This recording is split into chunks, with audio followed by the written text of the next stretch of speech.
அனைவருக்கும் வணக்கம். நம் வாழ்க்கை நம் கையில். எல்லாரும் எப்படி இருக்கீங்க? நான் ரொம்ப நல்லா இருக்கேன். நீங்களும் ரொம்ப நல்லா இருப்பீங்கன்னு நம்புகிறேன். இன்றைக்கி எப்போதும் போல் 4 மணிக்கு கிளம்பியாச்சு. கிளம்பி பூஜை வேலையெல்லாம் முடிச்சுட்டு சமையல் வேலை ஆரம்பித்தாச்சு. எல்லா வேலையும் முடித்த பிறகு இன்றைக்கி காலை சாப்பாடும் மதியான சாப்பாடும் என்னென்னு பார்க்கலாம் வாங்க. காலையில் சாஃப்டான சுட சுட ஆவி பறக்க பறக்க சப்பாத்தியும் அதுக்கு சைடிஷாக வெங்காயம் தக்காளி தொக்கு செஞ்சுருக்கேன். சுட சுட சாதம், மதியானத்துக்கு எண்ணெய் கத்திரிக்காய் குழம்பு ரொம்ப சூப்பராக இருக்கும்.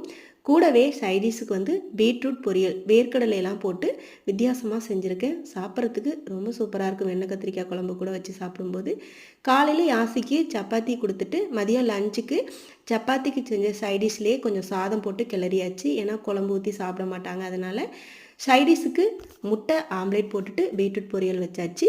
ஸ்நாக்ஸுக்கு பேரிச்சம்பழம் கொடுத்தாச்சு. அவ்வளோதான் இன்றைக்கி காலை சாப்பாடு மதிய சாப்பாடும். பிடிச்சிருந்தா லைக் பண்ணுங்கள். நன்றி, வணக்கம்.